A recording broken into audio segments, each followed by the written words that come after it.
Hey guys, what is up? It's Arthur here and welcome to the channel. In this video in which we will take a look at Pepsi and their fundamentals and see how they stock stacks up against our 10 item checklist. I also did a video on Coca-Cola right before this, so I will leave a link to it in the description if you're interested. So go watch it after you watch this video so you can get a comparison angle on the two companies. All right. We have our 10 item checklist, which we're going to go through. I'll explain what each of them does, and we're going to talk about how this company is doing. Market cap of 200 billion. Coca-Cola was 300. So this company, Pepsi, is exactly 2/3 of the size Coca-Cola is. We have more debt in this business. So this is like 20% extra of debt because you're gonna add all the debt and deduct the cash. In Coca-Cola's case, I think that was 10%, so that we might have more debt in Pepsi. What else can we see? Profit margin is 10%. It is increasing, but I think the profit margin in Pepsi's case was 23 as I'm seeing it. So in Coca-Cola's case, it was 23. Pepsi is working with way smaller margins. But we will see what they can make out of this. We can see Pepsi is paying a dividend. It's $1.36 per share, adds up to $5.44 per share per year, which results in a dividend yield of 3.6%. These dividends cost Pepsi $7.2 billion, and let's see if they can pay it out from the cash flows. It seems like they cannot, neither from the past 12 months, neither the 5-year average. It's very close, but we can see that they cannot cover these dividends, which means they might not be sustainable for long. So they might have to cut this dividend at some point if they want to, pay down debt or buy back shares, reinvest in the business, or buy some other companies, which they are doing. As you can see from the sum of their acquisitions of other companies in the past 5 years, this adds up to like half a year's worth of free cash flow. And considering they pay out almost everything in dividends, this I don't think is very sustainable. Well, let's see the business side of things. First of all, we're going to use Market Watch. We're going to go to PEP, which is the ticker symbol for Pepsi. And we're going to look at their financials. Income statement first. We want to see revenues growing. Very nice growth from 67 billion to 91 billion. Nice and even growth, 36% of growth. Much higher than in the case of Coca-Cola, which was around 22%. So there is more growth in Pepsi, it seems. You're going to scroll down, deduct all the expenses and arrive at net income, which we also want to see growing. And it is growing at 7.3, going all the way up to 9 billion. Again, 24%, which is very similar to Coca-Cola's 20%, as I'm seeing it on my second screen. And so we can compare this net income to their free cash flow, which we just saw here. Net income, 5-year average, 8 billion, and their free cash flow is 6 billion, 7 billion in the past 12 months. Net income is higher, so you gotta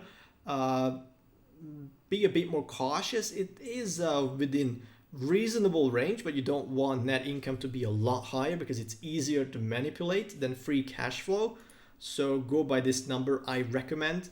You will see near the end of this checklist ways you can use this free cash flow number. It is within reasonable distance. It's like 15%. You don't want to go above 20, I think.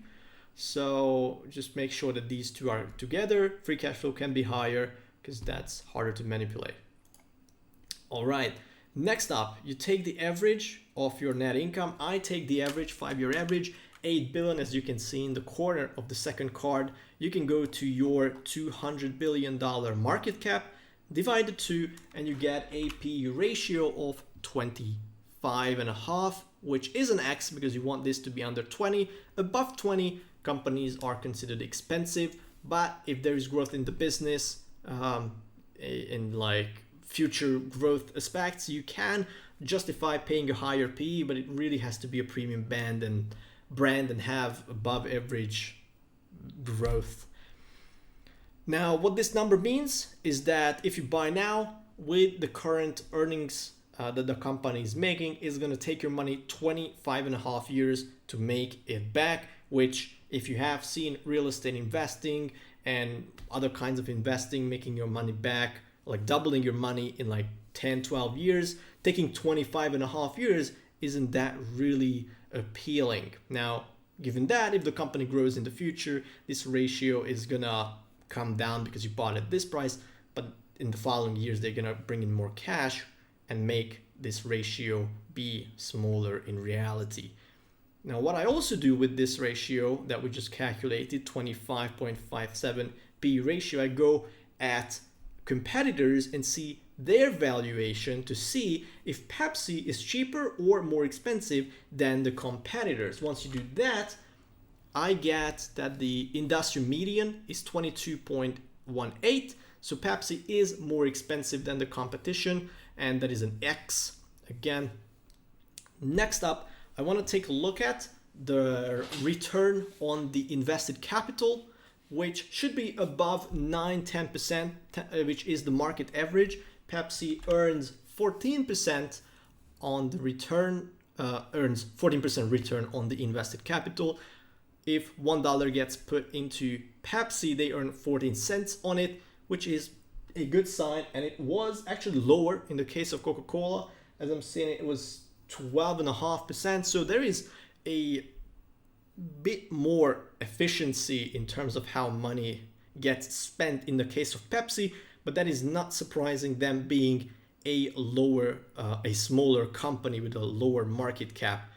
The difference is not that big, but smaller companies usually can find better ways to earn great returns on their money. All right, go back to financials, and the next metric is gonna tell you how many owners you have to share this net income with, because we want to take a look at the outstanding number of shares, which is going to be down, thankfully, from 1.41 billion all the way down to 1.38 billion. 2% decrease over 5 years. Not a huge increase, but I like to see decreasing number of shares, because if I buy this company today, if I buy a share, it's the same thing. I'm going to have fewer and fewer owners to share the profits with, and Pepsi is going to make me a bigger owner in this company just by holding their stock, which is good to see. Coca-Cola was increasing this ever so slightly, so this is better for Pepsi. And now in the balance sheet, I'm taking a look at the rate at which their long-term liabilities grew, which is going to be total liabilities minus the total current liabilities. You will not find the exact row. You have to do the calculation. You do this for all years, and then you take the ratio by which it grew, which is going to be 16.17%, and you're going to compare it to the revenue growth that they managed to achieve, which was 36%. So that is a check mark, because they took on 16% more debt, but they earned 36% more money. So that is good to see. They can finance their growth from other sources other than taking on more debt. You're gonna take a look at how many other companies they bought, because you also do not want a company to grow just by buying other businesses, because that is really a sort of, last ditch effort at growing earnings. You want the company to do a good job and earn money through good management and good practices, other than just buying other companies and adding to the sum of the money that they earn or make. All right, so you're going to make sure what this number stands for and how much other companies are influencing the money that they make. All right, next up, we're going to take a look at the free cash flow. Now, free cash flow is, again, one of my favorites next to outstanding shares, and decreasing, that is. And free cash flow, you can use it for 5 different things, as I tell in most of my videos, because I think it's very important and interesting. You can issue a dividend or buy back shares, which are ways to return value to investors.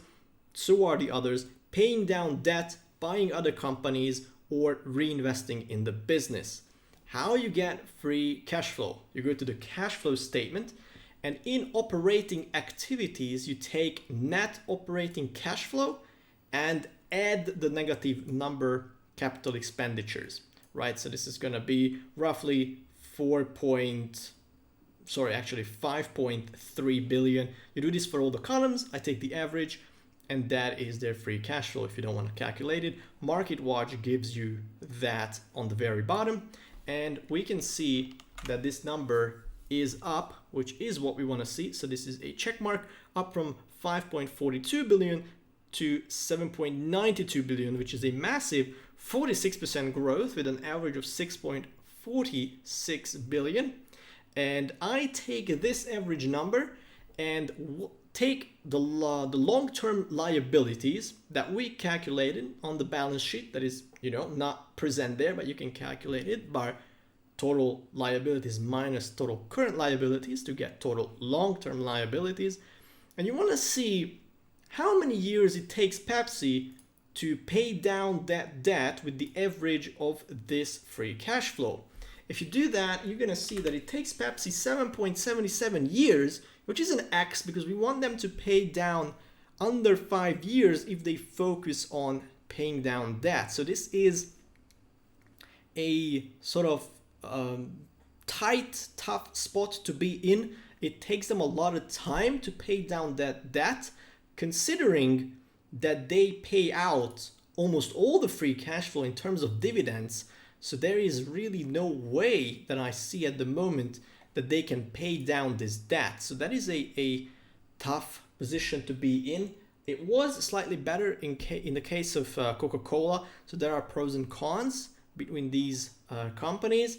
And the final metric that we're going to look at is if you take the average of this free cash flow, 6.46 billion, you can again go to the market cap and divide that by the free cash flow average. So you get a year number, which tells you how many years it takes for the company to make back your money in terms of free cash flow. So if you bought the whole company of Pepsi, everything, you buy all the shares, you become 100% of the owner of the company, it's going to take them almost 32 years to make your money back, which is an X. You again want this to be under 20 to be reasonable.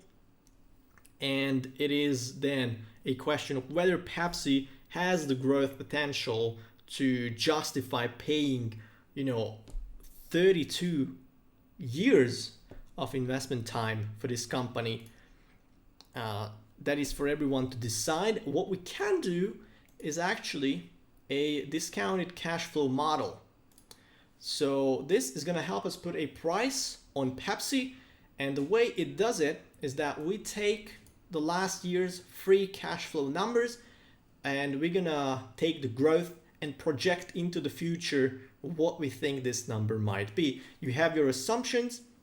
It's going to be different for everyone. I'm using what I think is fair for my assumptions.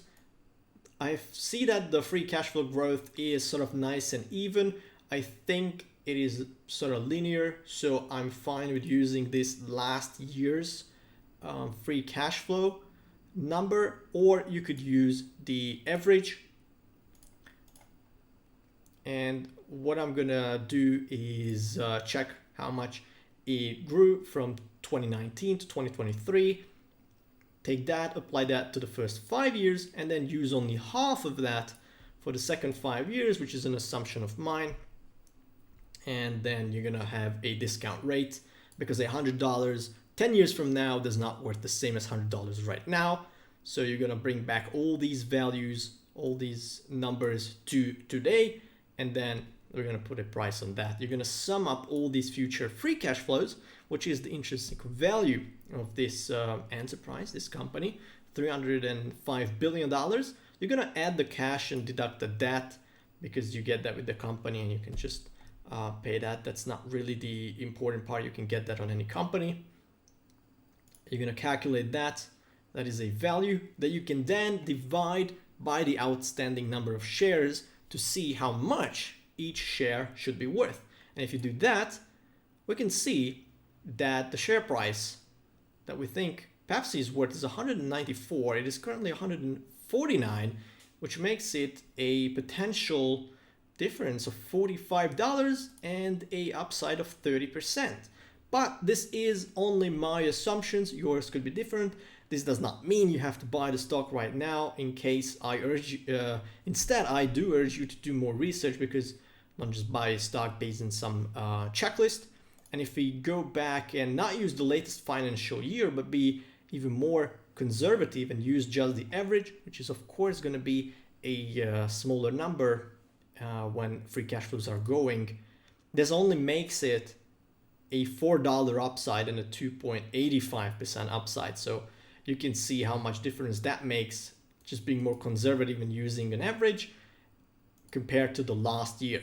So take that in mind. It has potential to make money, but you got to do more research, and especially around how they're going to solve the situation with paying out all their free cash flow in the form of dividends and then not being able to pay down debt. What are their plans on that? How they going to solve that? How they're going to grow the business, because you also need free cash flow to reinvest in the business. So those are all questions that this does not take into account. It just assumes that this free cash flow is going to grow in the same way. So do more research on that. Bring your own ideas. Let me know in the comments. I'm more than happy to look at them. Bring another company that you want to take a look at, and I will do an analysis on that. And also check out the Coca-Cola one that I did. I will leave a link in the description. And I thank you for your time watching this video, and I hope to see you in another one.